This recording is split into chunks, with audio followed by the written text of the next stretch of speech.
the finest looking product. It was beautiful. It really was. So let's have some wine. This is your favorite sauce. So the first thing we're going to do is we're going to slice some bread up. Pick whatever kind of bread you like. Quarter cup of Diet heavy whipping cream. I love that's that word. Don't tell them. If you're not old enough to drink, that means I'm still a kid. Good evening. We're here today, my sister and I, and we're going to cook Italian for you. This is my sister Debbie, and Hello. she's joined me, Judy Samuel Keys, with Keys to Cooking. I'm so happy that my sister is here. She came all the way from Raleigh, North Carolina.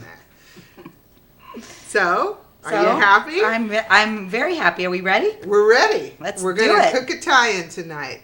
Okay, so in a few seconds now, I'm going to go over to the stove. We're going to get the sauce started. And after we get our sauce started, we're going to come back. We're going to make some beef rolls with sausage. And after we get that done, my sister's going to fix us some polenta. And then at the end, we're going to make dessert. And that's my sister's, her forte.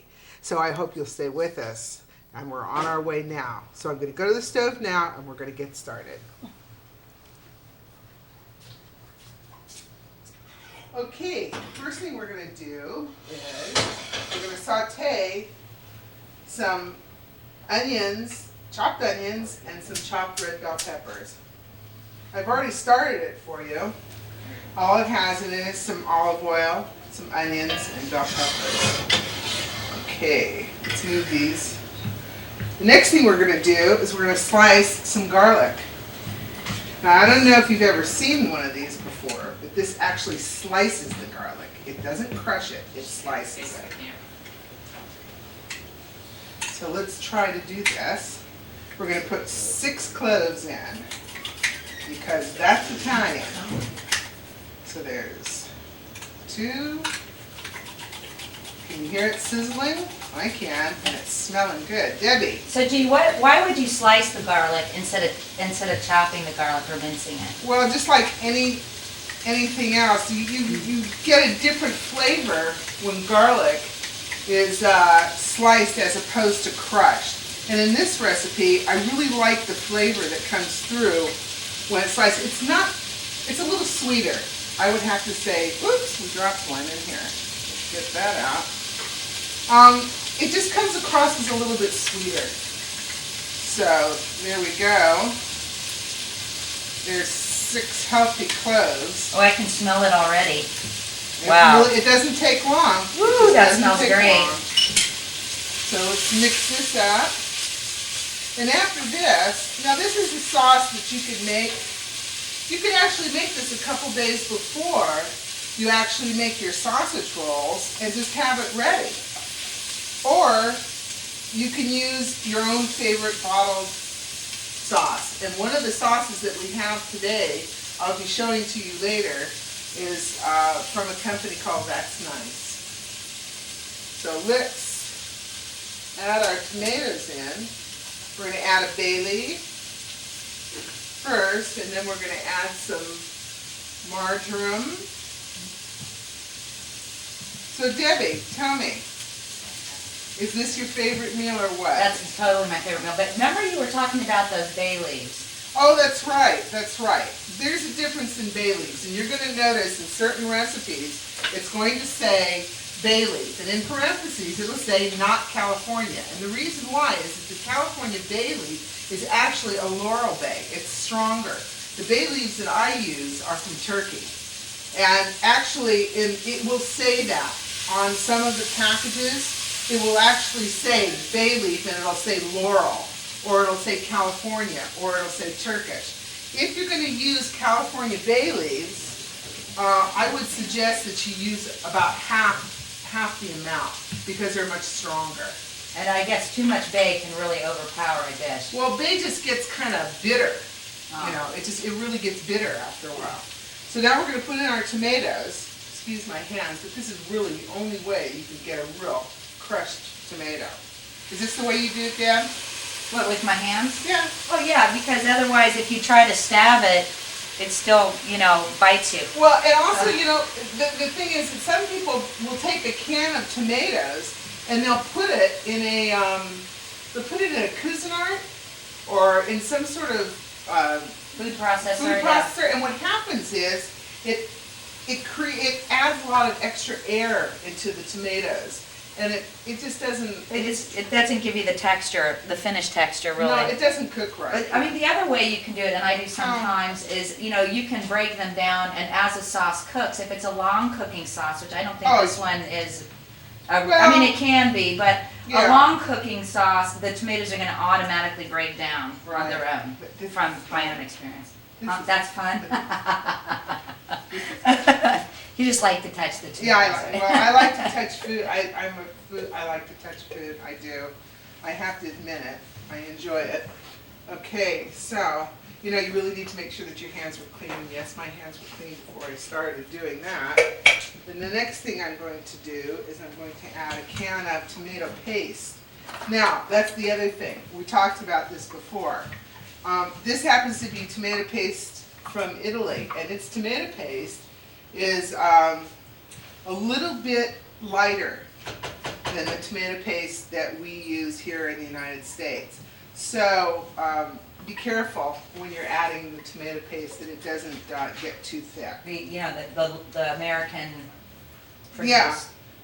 Our American brands are a little bit stronger and they're much heavier. Okay, now let's turn this up. Okay, Debbie. Yeah. Let's see. I think we're gonna get there pretty soon. In a little bit, we're gonna add some mushrooms and some spinach. So let's go ahead and put some salt in. You don't have to add too much, but you always need a little bit of salt to bring up the flavor. These happen to be Italian tomatoes, and when you're using Italian tomatoes, the acid content is much lower. So I would suggest, if you can find them, try it. Try a can. They're a little bit more expensive, but I think they're well worth it. What are those? The Italian tomatoes. No, these are peppers. These are pepperoncinis and or pepper flakes, whichever you like. So I'm just going to put a couple of these in. Okay. And then let this cook down a little bit, and we're going to go over and make our sausage. Okay?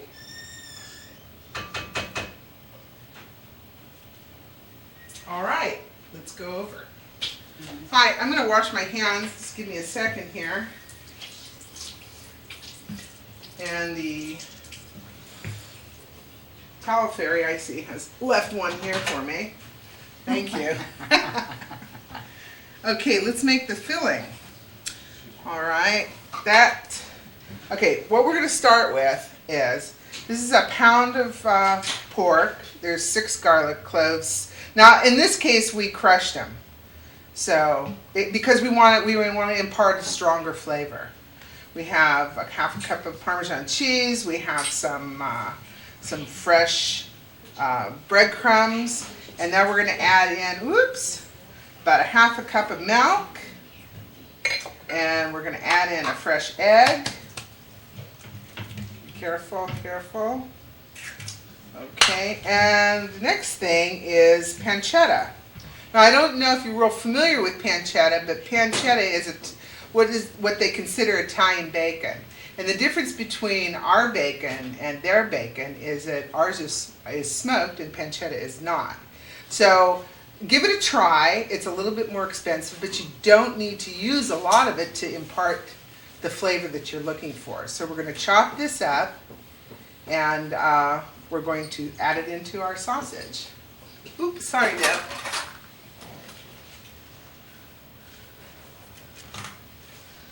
Okay. So, what do you think? Well, I think it looks great, and the pancetta is a great addition. It really adds a richer flavor, I think. Oh, yeah, because it actually imparts the flavor into the sauce itself. Mm-hmm. So, okay. Don't worry about how fine it's cut up. It's going to cook for a while, It's going to be inside of the sausage. It's going to be rolled up in the beef. And I know you're going to love We've it. got a nice layering of flavors going on between the beef and the ground pork and Oh, yeah. pancetta. So you have a really nice combination. So I'm just going to add this in. Okay. And I know we're going to use our hands again, but you know, there's just certain things in sausage and sausage making, in this case, requires some hand involvement. So just going to squish this It around. comes together real easily. This is like a technical term, a squish, but if you can hear it, it is making a squishing sound, so. Squish. She really likes doing this part. This is her favorite part. Well, this is a part that kids can get into, like, you know, and once a kid, always a kid. You know, I think that, you know, I mean, this is something that your children can do. They're not gonna get hurt. They're not using a knife. They're using their hands.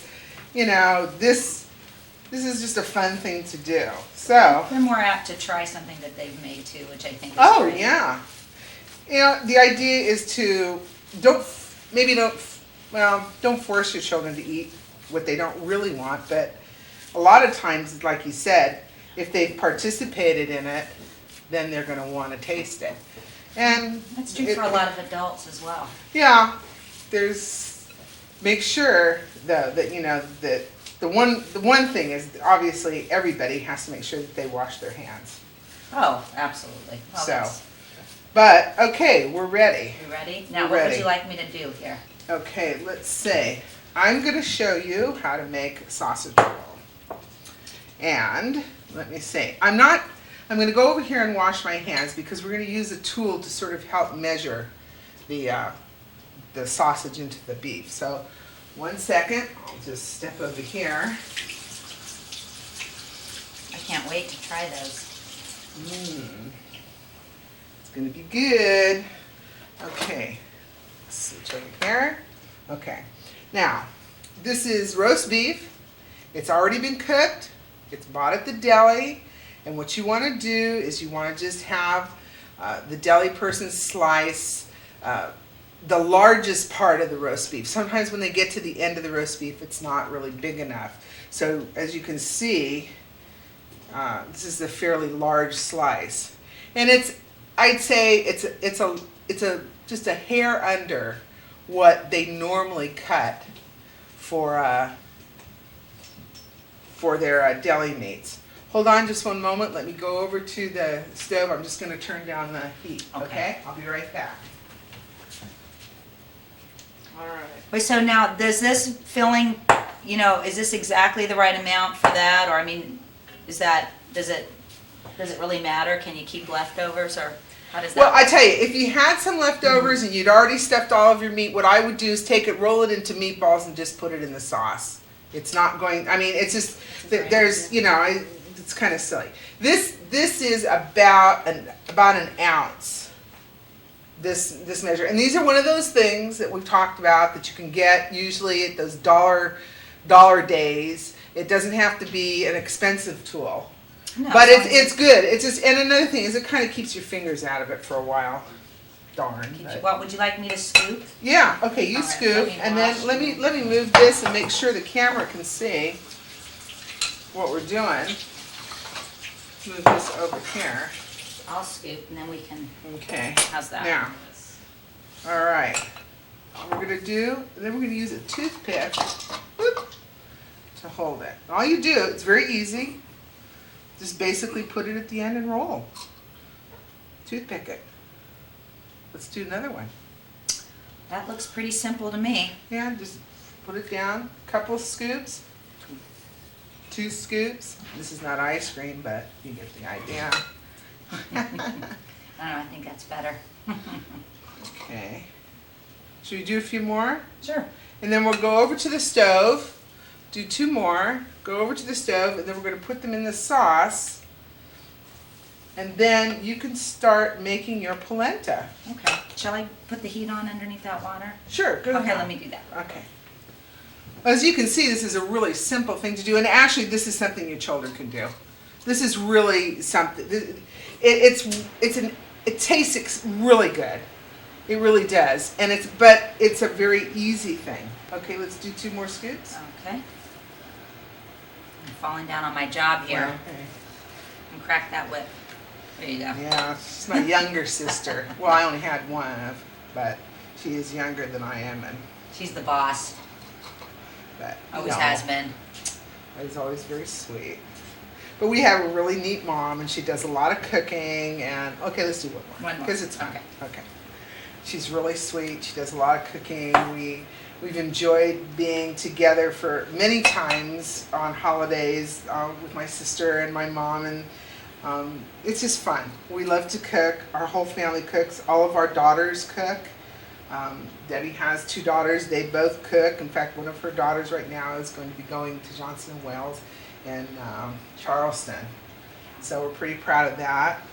And Well, we have a virtual feeding frenzy during the holidays or whenever we can. there's nothing shy about our family and food, and I'm sure that's true about yours too. And we want that to be. We want you to try these different things. I would rather that you tried it and not felt so,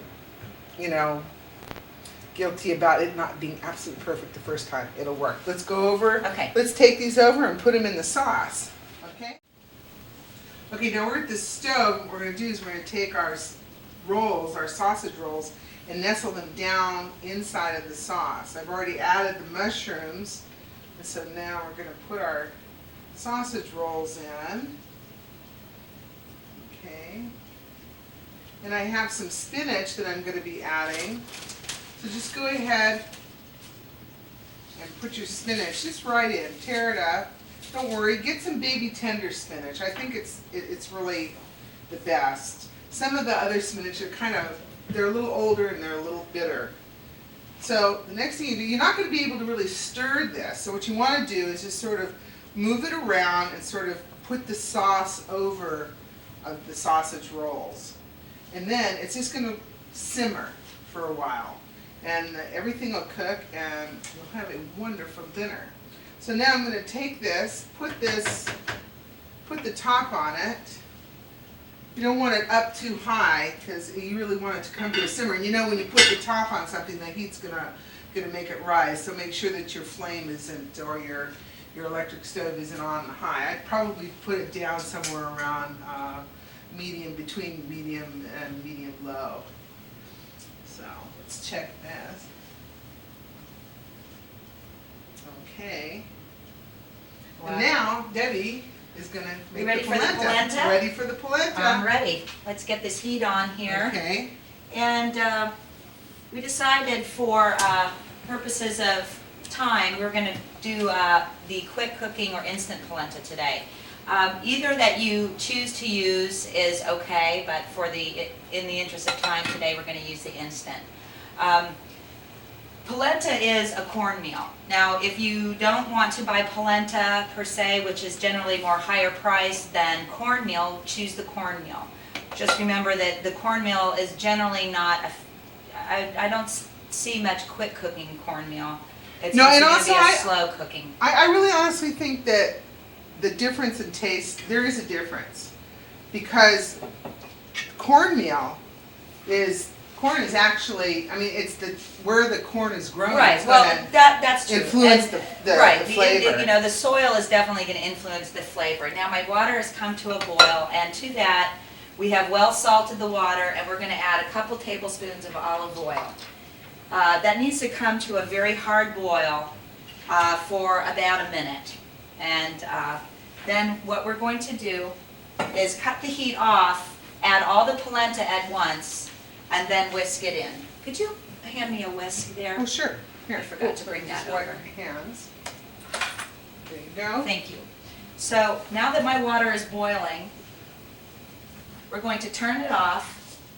And I have 4 cups of water that I brought to a boil, and to that I'm going to add 1 cup of cornmeal. And some salt. Or polenta, pardon me. I already added the salt. Oh, okay. So we're going to add this all at once, and then we're going to whisk vigorously. This is good. This is going to be good. Now, this is such a beautiful color. I mean, it is vivid yellow. So it really makes a great palette for underneath anything, especially a red sauce. So it's really great. Now, once this is incorporated into the water, we're going to go ahead and turn it on low and continue to stir it for about 5 minutes. Now, the key to polenta is continuing to stir. Now, that's what makes an instant polenta better than a long cooking polenta, because if you haven't got 25 minutes to stand at the stove and stir, you don't have to. So now that this is beginning to thicken, I'm going to go ahead and put the heat back on to low,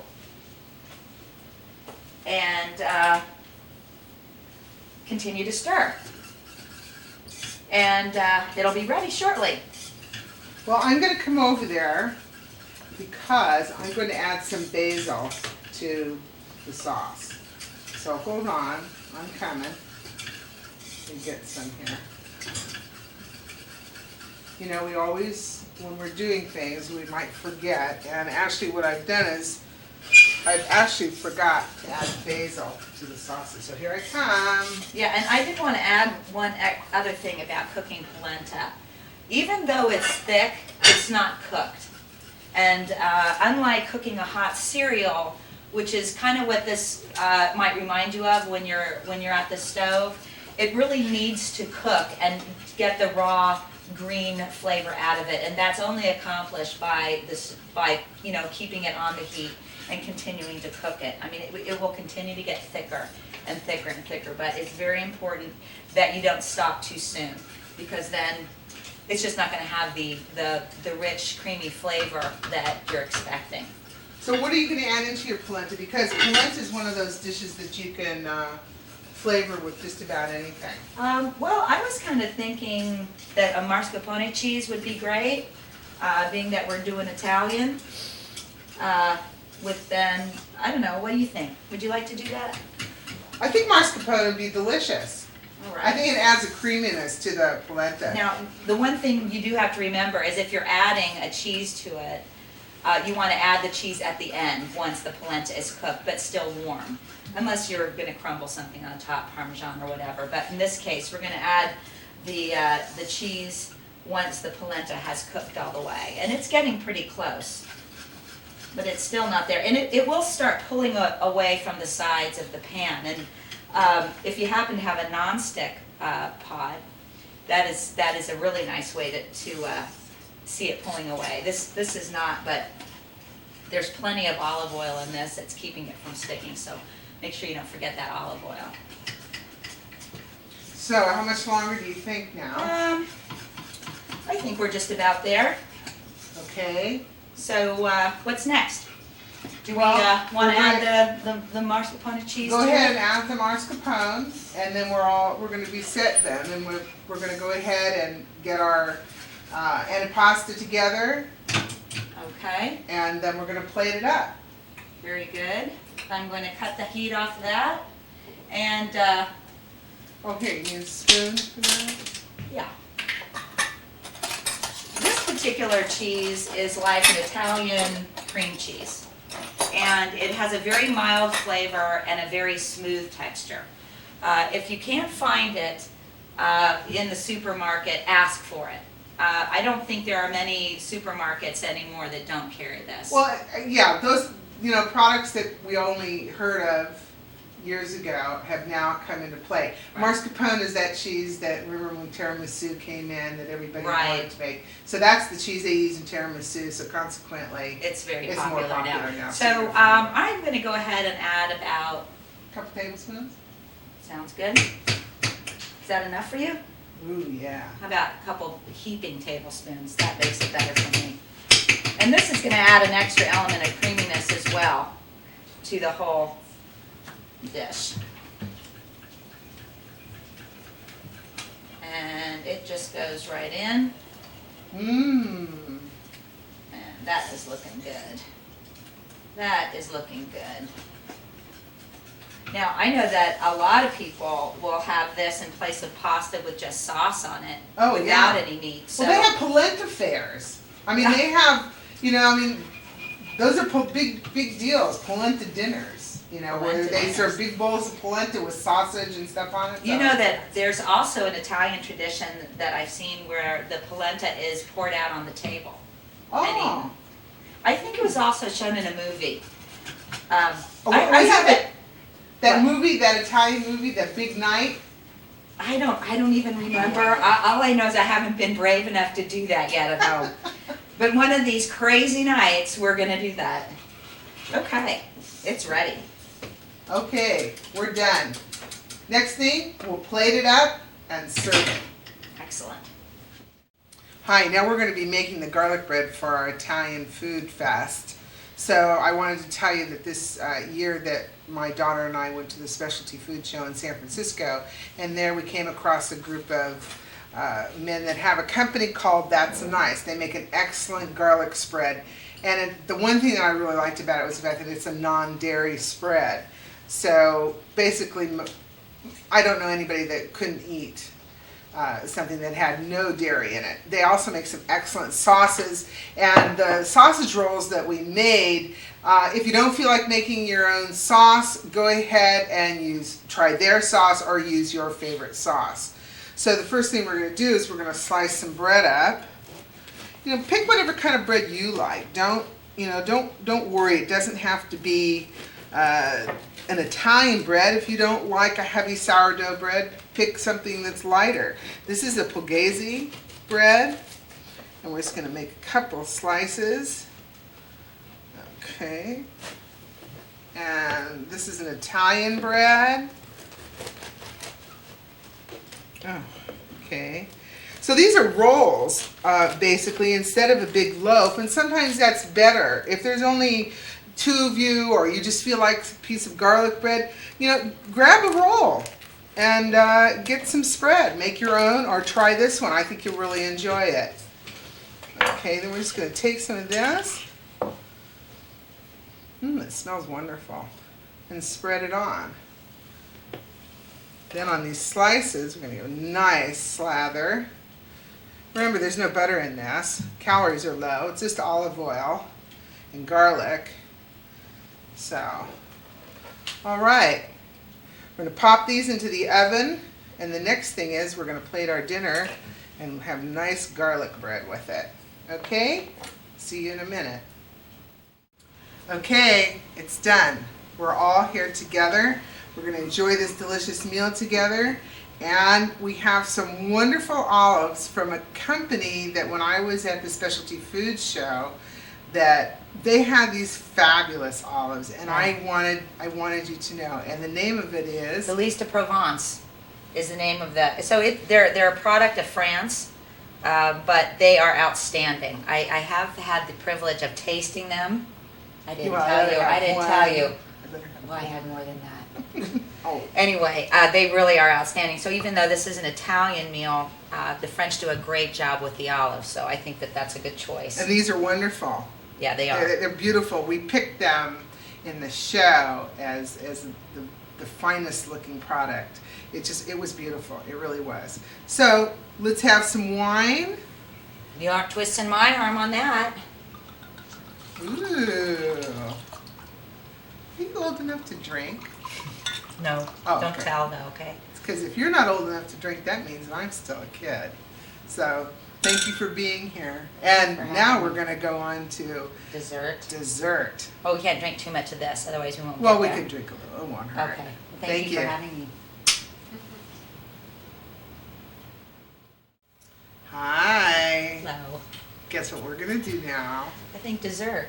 I think we're going to make dessert, and my sister's expert dessert maker. So what do you got for us today? Well, today we're going to do a white chocolate mousse that we're going to layer with raspberries and blueberries. So we're going to put them in martini glasses and make them white chocolate raspberry or white chocolate berry martinis, which is kind of a fun name. It's festive, and it's of course non-alcoholic. But we're going to start with white chocolate chips. Now, the one thing you need to remember is white chocolate is not a true chocolate, but the white chocolate that I'm speaking about has to have cocoa butter in it. So it means not the kind of white chocolate, quote unquote, candy coating that you find for making candy barks and so on and so forth. So it's very important that you make sure that you use a white chocolate that is of a high quality, that has a cocoa butter content, and otherwise this is not going to work. Oh. So we start with a quarter cup of Diet? heavy whipping cream. I love, that's that word. We're not going to use that word. Okay. Into a cup of white chocolate baking chips. Now, remembering that they are, with the cocoa butter. It's 6 ounces, which is approximately 1 cup. If you're happen to have a, kitchen scale, you can go ahead and weigh them out, but it's generally about a cup. And so, Is that diet? right. And we're going to just go ahead and pour that in. Okay. And just give it a little swish around. Now this is going to go directly into the microwave. Now you could use a bar chocolate, white chocolate, and chop it up. The most important thing with melting chocolate, whether it's white or dark or milk, is that the more even the pieces are, the more properly and evenly your melt is going to be, so you're not going to get scorched chocolate and so on and so forth. So just remember that if you're going to break it up from a bar with a knife, be careful, because it's difficult if you're not used to doing it a lot. Just break it up in small enough and even pieces so that it melts Well, evenly. I like white chocolate. I mean, there are some people who really don't prefer white chocolate. I really like the flavor of it.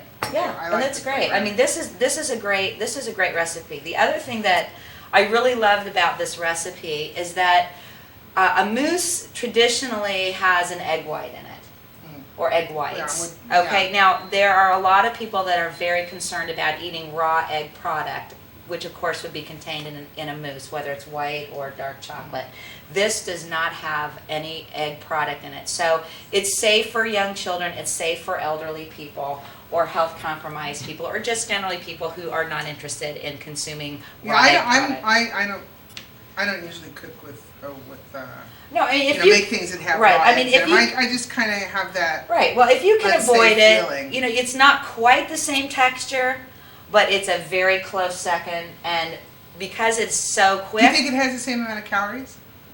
Oh, yeah, not as much protein. Oh, okay. Okay, because All right. the egg whites have a lot of protein, so we're not going to. So this might not be on a all protein diet. No. Oh, okay. No. All right. Definitely not. All So right. I'm going to go ahead and take this to the microwave, and I'm going to start it at 30 seconds on a high temperature. Now, if you don't have a microwave, you can put it on on the stove with a double boiler, remembering that you keep your water shallow at the bottom at a simmer. You never want it to be boiling and have condensation coming up and overflowing into your chocolate, whether it's white chocolate or a darker chocolate, because once water hits the chocolate, it's done. That's it. Then you just have to eat it. Then all. you have to, which is really a shame. Okay, Okay. so let's go over to the Okay. microwave. And the one thing about chocolate is that it may not look like it's melted, but it is melted. So we're going to start with 30 seconds, and depending on the strength of your microwave, it will depend on whether you need, 2 30-minute, intervals or 30-second intervals. So, can you hand me that rubber spatula? Okay. That'd be better, thank you. 2 30 seconds, so it's just a matter of timing and seeing. So in between, we're gonna start with 30. We're gonna give it a really good stir, and then we're gonna, time it from there. You know your own microwave, so, that's kind of And I think that people don't non-judging thing. realize that. They think a microwave is a microwave. Right, and it's not, Really. yeah. Yeah. It's true with any cooking. If you want to set your oven to 350, your oven when it's set to 350 may be 325. So if you haven't got it calibrated, you don't know. Okay, so we're going to give this a stir. Now this is a very, very strong microwave. So we are almost there with just 1 30-second interval. And the other thing about chocolate melting is because this is in a hot liquid as well, it's going to continue to melt beyond its time in the microwave. So if you can get if you can pretty much get it smooth, you can just leave it. Well, for a also few when you seconds. melt like chocolate chips or any kind of chocolate, until you begin to actually stir it, does it actually change its shape? Because it's Right. very deceiving. Right, that was my point before. It will hold its shape, particularly chocolate chips. And unless you take a spatula to it and stir it, you're not going to know whether it's melted or not. So this is really pretty much there. Great. So, that's one heck of a microwave. Okay, so we're going to take this over here and just let it cool. In the meantime, we're going to whip the cream that gets folded into it. Hello. Oh, hello, we're back. So Okay. here we have a dish. We're going to add to it 1 cup of cream plus a 1/4 cup. And this does not take any vanilla. It doesn't take any powdered sugar because you've already got the sweetness from the white chocolate. So, it couldn't be more simple than that. Well, it could be because for me, Well, we're making it. The, so it's yeah, really the simple thing is Okay. have somebody make it for you, right? Okay, well, I'm happy to do that. Okay, so, you can use a standing, hand mixer, standing mixer if you got it, one of those little crank ones, whatever. The important thing is it has to be heavy cream, it has to be fresh cream, and it should be kept cold until you're ready to use it. So we want to start on low so we don't send it all over the kitchen. So you better be nice.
So we whip the cream to soft peak. So what that means is that when you run your whisk or whatever through it, it will still leave a mark. So we're done with that. And we can pop those off in a moment, so it makes it easier. And if you've ever folded egg whites that have been beaten, this is going to be done in a similar manner. You generally add a portion of the egg white to your heavier ingredient to lighten it, and then go ahead and add the rest of it. So we're going to use that same style of mixing with this whipped cream. So we'll take half of the cream and add it to the white chocolate mixture. Fold it in till it's fairly well incorporated. Well, I noticed that sometimes I buy, it'll say heavy whipping cream. You have to be careful because when you're buying whipping cream, it'll say whipping cream, it'll say heavy whipping cream. It has to do with the fat content. Right. And even sometimes it'll say whipping cream, it'll say, it'll already have like this Bavarian whipping cream, it'll already have sugar and vanilla in it. So you have to be really careful when you're going into the store. Also, find a whipping cream that you like that whips up real well. Some of them, I've noticed, the fat content isn't high enough. You really don't get that. Well, there's real probably whip. a minimum Yeah. requirement for being considered heavy, and Because I there's don't know nothing that. more upsetting than buying whipping cream, you thinking that you're going to have whipped cream, and you just can't ever get it to get up to its volume. One thing that I wanted to mention, which I did forget to say, is that you want to make sure that your chocolate mixture is cool. Now, I have another one already prepared, so we're pretending that this was completely cool, which it was not that warm to begin with. I mean, even though it's melted, it doesn't take a high temperature to melt chocolate, which is, obviously why we have to be so careful. So we're just adding the lightened chocolate mixture now to the remainder of the whipped cream. And you want to go ahead and you do it. She likes to play with her food still, so. Well, I don't. This is not my forte. I'm not You're doing a particularly. very good I don't job. usually bake, but my sister taught me how to fold it in. And you're doing a very good job. So folding is a gentle movement, so you don't want to deflate the air that you've incorporated into the cream, but you definitely want to make sure that everything is completely blended. So if you're gentle by taking with a down movement and folding over, then you can accomplish that. Okay, there you go. And I really encourage you to try this. Couldn't be faster. All of the recipes for the desserts will be available on the website. Uh-oh. It's free. Okay, now this needs to be refrigerated, and a minimum of an hour or two. Overnight is fine. Just make sure that it's well covered when it's in the refrigerator. I already have one prepared that we're gonna now spoon into Okay, well, here, let me move this. Okay, Here. here you can take that too. Okay. And then here is our finished white chocolate mousse. And you can see that it has a much stiffer consistency to it. So, and it's really great. I think everybody's going to really like it. So we'll start with dropping a couple berries in the bottom of the glass, and then we'll top with that. Then if you'd like to go ahead and add a couple more berries on that, and then a top with that, then I'll show you the finish. Okay. Now, if you'd like to add additional whipped cream to this, you can. It's very rich. I have another alternative for a garnish. I'm not really sure it needs more whipped cream, but if you are a whipped cream lover, you're definitely going to love this, and by all means, go ahead and garnish with that.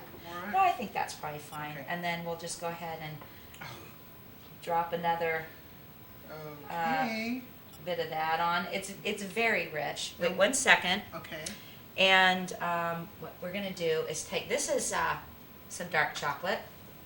So we're going to go ahead and, this is that great microplaner. If any of you have one of these, you already know that they're great. If you don't have one, definitely invest in one. It does great things with chocolate, as well as any hard cheese and zesting and whatever.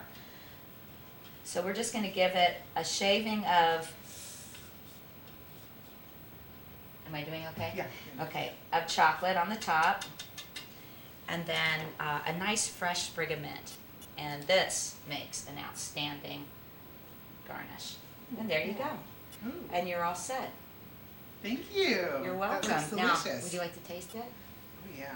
Okay. Can I? Yeah.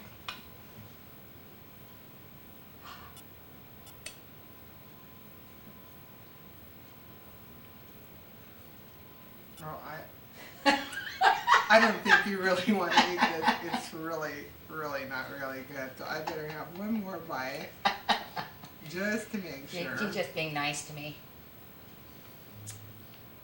I know all the people out there are just, their mouths are watering. Okay. Well, now, That's the other thing delicious. is, you can do these in advance like this. This will hold in the refrigerator. You can, do them in the morning and have them ready for your guests in the evening. I would wait to do the garnish until you're ready to serve. Okay. Okay. Thank you.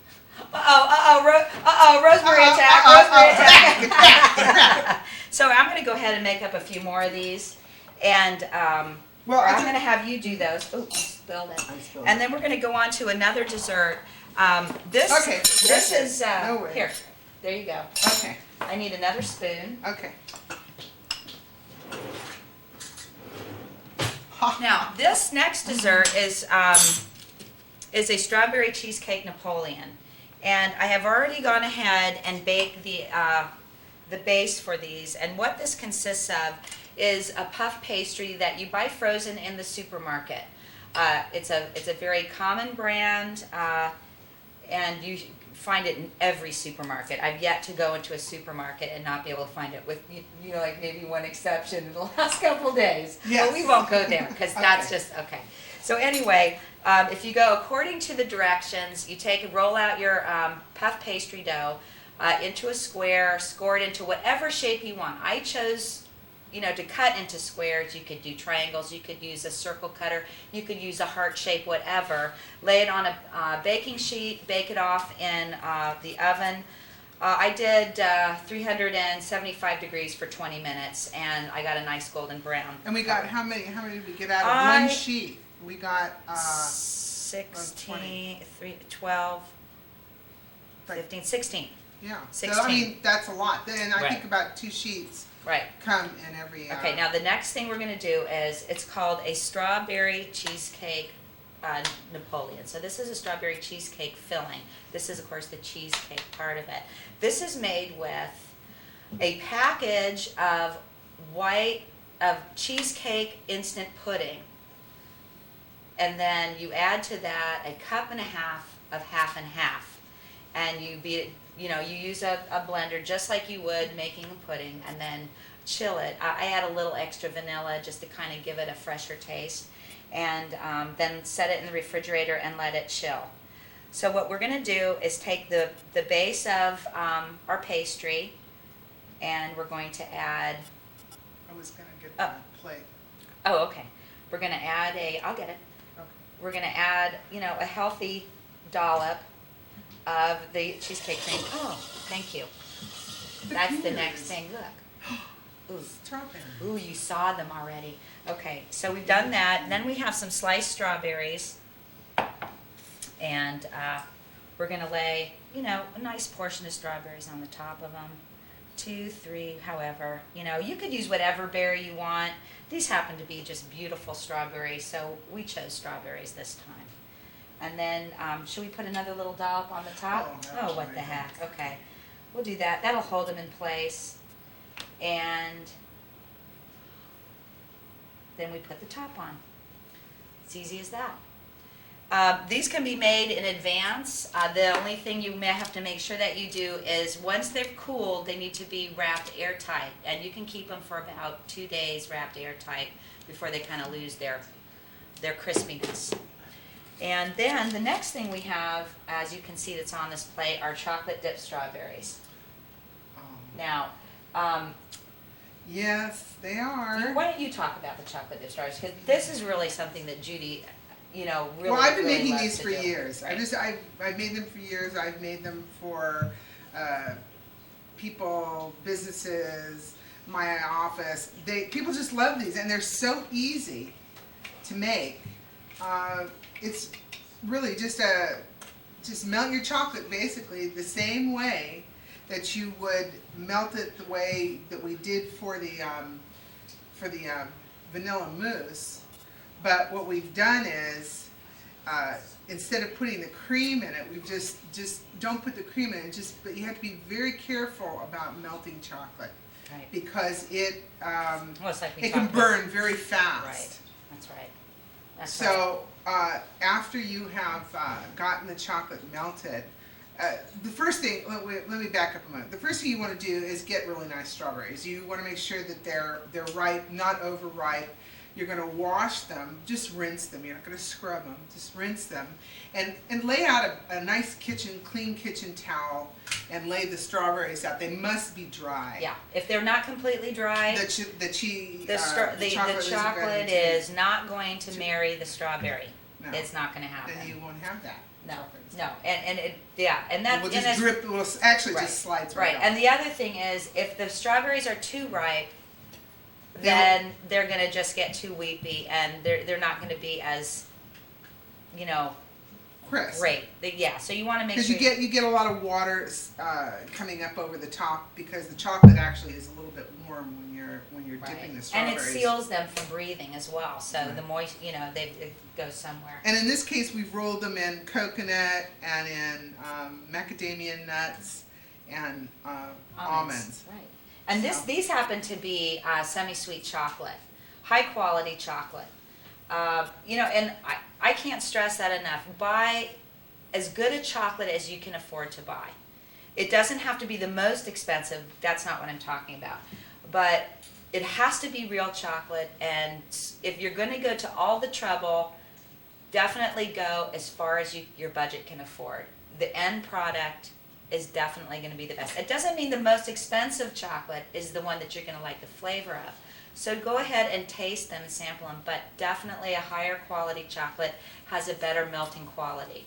So remember that when you're melting it. We've also done white chocolate. We've done milk chocolate. You can double dip. That's a one-time double dipping is allowed. That's what But strawberries. you can't like dip it, then lick it. Right, and this then isn't dip it again. fondue, That's which is what not, they're double talking about. dipping isn't allowed. So, Then the other thing that I think is a lovely addition to any kind of dessert is having a dessert wine. Today we have a specific selection that my sister made, and I think that it makes a great addition. Especially, there are a lot of people that are not wine drinkers. Strangely enough, they do exist. And I think it's because a lot of them don't like dry wines. They like a sweeter wine. And so a dessert wine offers those qualities because they are definitely a sweeter a wine. So, you can serve these after a lovely dinner. You can invite your friends over and have a dessert party. Whatever you choose to do, don't forget dessert. And as a lot of my friends say, life is uncertain, eat dessert first. well, I just, That's pretty good. I can't thank you enough for coming in. Oh, and well, thanks for sharing. having me. I think I'm gonna cry. Oh, don't. I am. I Don't love cry. you. No, I Thank love you. You're the Thank best. you so She's much. the best. Thank you. You're welcome. Thank you. Thanks a lot. Please join us, visit us on our website, Keys to Cooking under California Adventuring. Thank you so much for being with us. Bye-bye. Bye. Oops, sorry. We're a drag. Isn't that so with your sleeve? I already have the Oh, I'm sorry, it's photography, you can't smell it.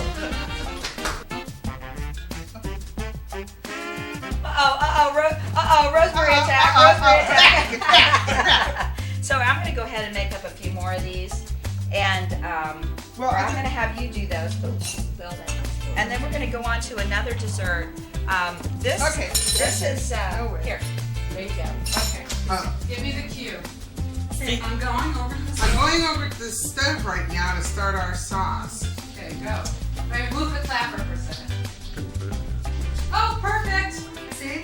Okay, perfect. Okay, so you can do that. Yeah. You can do that. Oh my gosh, you get really used to this.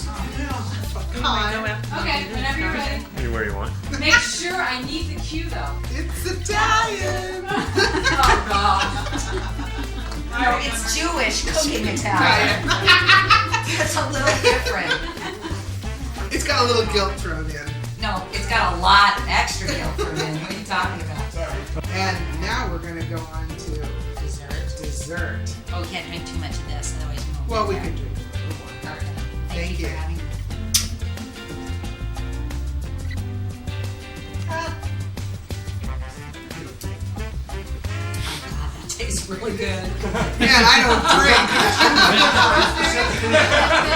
Whoa.